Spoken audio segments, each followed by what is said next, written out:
किसानों का हाल हमेशा बदहाल होता है, सरकार कोई भी हो हमेशा बवाल ही होता है। आपको ये जानकर हैरानी होगी कि सिर्फ स्टोरेज की कमी के कारण लगभग 16% फल और सब्जी हर साल बर्बाद हो रहे हैं। किसानों की राहों में आने वाली बाधाएं दूर होनी चाहिए। कृषि क्षेत्र से जुड़ा हुआ हर भ्रष्टाचार दूर होना चाहिए। नमस्कार दोस्तों, स्वागत है आपका एक बहुत ही बेहतरीन वीडियो में। आज है किसान दिवस, तो आज हम चर्चा करेंगे कि किसान दिवस क्यों मनाया जाता है और भारत में किसानों के सामने आने वाली कुछ प्रमुख समस्याओं के बारे में आज हम चर्चा करेंगे और किस प्रकार किसान भाई हमारे उन समस्याओं का निवारण कर सकते हैं, इसके बारे में भी हम जानेंगे। तो चलिए वीडियो को स्टार्ट करते हैं। जैसा कि आप जानते ही हैं कि किसान हमारे भारत की रीढ़ है और ग्रामीण क्षेत्रों के विकास के लिए ये एक महत्वपूर्ण योगदान देते हैं। समाज में उनके योगदान के लिए और सभी जिम्मेदार किसानों को सम्मानित करने के लिए, उनकी सराहना करने के लिए राष्ट्रीय किसान दिवस हर साल 23 दिसंबर को मनाया जाता है। यह दिन भारत के 5वें प्रधानमंत्री चौधरी चरण सिंह की जयंती के उपलक्ष्य में भी मनाया जाता है। जैसा कि आप सभी जानते ही हैं कि चौधरी चरण सिंह जो कि हमारे प्रधानमंत्री रह चुके हैं, वो एक उत्तर प्रदेश के सामान्य किसान परिवार से आते थे और उन्होंने अपने कृषि में बहुत महत्वपूर्ण योगदान दिया है। जैसा कि आप सभी लोग जानते ही हैं कि किसानों की स्थिति आज भी इतनी अच्छी नहीं है। ऐसा नहीं है कि सरकार हम किसानों पर ध्यान नहीं दे रही है। सरकार किसानों की मदद के लिए नई नई स्कीम भी लाती है, लेकिन उनका ठीक तरीके से इम्प्लीमेंट नहीं होने के कारण किसानों का सही ढंग से डेवलपमेंट नहीं हो पा रहा है। तो मैं इस पर एक बात कहूँगा, किसानों का हाल हमेशा बदहाल होता है, सरकार कोई भी हो हमेशा बवाल ही होता है।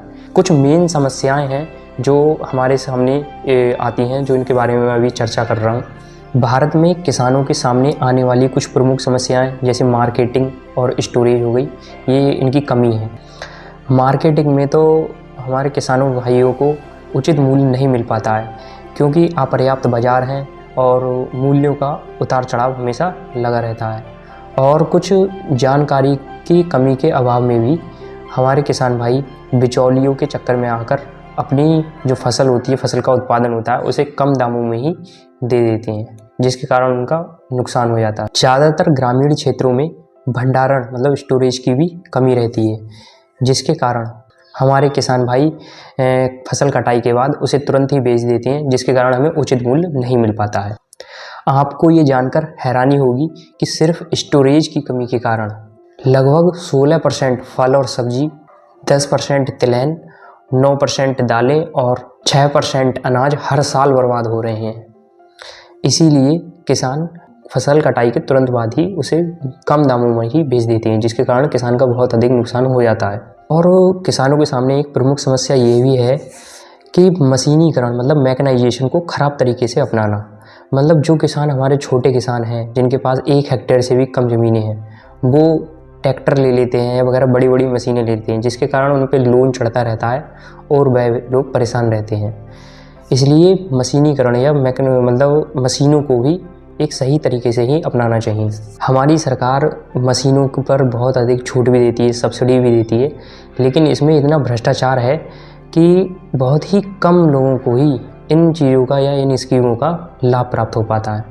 मैं तो इन पर एक बात कहूँगा कि किसानों की राहों में आने वाली बाधाएं दूर होनी चाहिए। कृषि क्षेत्र से जुड़ा हुआ हर भ्रष्टाचार दूर होना चाहिए। देखिए, ऐसा नहीं है कि हम हमेशा सरकार पर ही दोष मढ़ते रहें कि सरकार कुछ नहीं कर रही है, तो हमें भी अपनी तरफ से ध्यान देना चाहिए और अपने किसान भाइयों की मदद करनी चाहिए और उनको जो नई नई स्कीमें आती हैं उनके बारे में जानकारी देनी चाहिए। हमारे किसानों की मदद करने के लिए कुछ तरीके हैं जो मैं आपके साथ साझा कर रहा हूँ, जैसे कि स्थानीय किसानों का समर्थन करें। किसानों की मदद का सबसे अच्छा तरीका यही है कि स्थानीय जो फसलें होती हैं उनकी उपज, किसान भाइयों की उपज को ख़रीदना और जिससे कि उन्हें उचित मूल्य मिलता है और उन्हें कहीं मार्केट की भी दिक्कत नहीं होती है, जिससे किसान भाइयों की मदद भी हो जाती है और उन्हें अच्छी आमदनी भी हो जाती है। दूसरा तरीका है जागरूकता फैलाएं। आप अपने क्षेत्र के किसान भाइयों को जागरूक कर सकते हैं कि किस किस प्रकार की हमारी सरकारें स्कीम चला रही हैं और उनका किस प्रकार लाभ लिया जा सकता है, जिससे कि किसान जागरूक होगा और उन्हें लाभ प्रदान होगा। और सरकारी पहलों का समर्थन करें। जैसा कि भारत सरकार ने मदद के लिए बहुत सी स्कीमें चला रखी हैं, जैसे कि फसल बीमा योजना, प्रधानमंत्री कृषि सिंचाई योजना और स्वास्थ्य कार्ड योजना। आप इन पहलों में भाग लेकर या इनका समर्थन करके किसान भाइयों की मदद कर सकते हैं। और टिकाऊ कृषि पद्धतियों का समर्थन करें। इसमें जो हमारी ऑर्गेनिक खेती होती है उसको बढ़ावा दें और रसायनों का कम से कम उपयोग करें। यदि आप सही ढंग से और सही तरीके से ऑर्गेनिक खेती करेंगे तो उसमें भी उत्पादन अच्छा मिलता है। तो जानकारी के अभाव के कारण हमारे किसान भाई ऑर्गेनिक खेती को नहीं अपनाते हैं, जो कि गलत है। देखिए, कृषि विकास के लिए कार्य सही होना चाहिए। किसानों के ऊपर कभी राजनीति नहीं होना चाहिए।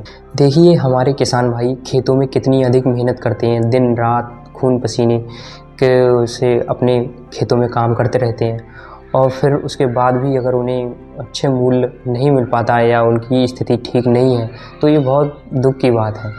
इसीलिए हमें अपने किसानों का सम्मान भी करना चाहिए। मैं यही कहना चाहूँगा कि जिस दिन किसानों की तकदीर पलट जाएगी, उस दिन भारत के तरक्की की तस्वीर बदल जाएगी। तो जय जवान जय किसान। मेरी इस वीडियो का बनाने का मुख्य उद्देश्य किसानों को जागरूक करना और उनके विकास में कुछ अपना योगदान देना है। यदि आपको हमारी वीडियो अच्छी लगती है तो कृपया इस वीडियो को लाइक करें और चैनल को सब्सक्राइब करें। मैं ऐसे ही और वीडियो लाता रहूँगा। और इस वीडियो को शेयर करें, अपने किसान भाइयों के साथ साझा करें, और कोई सुझाव हो तो कमेंट बॉक्स में लिखें। धन्यवाद।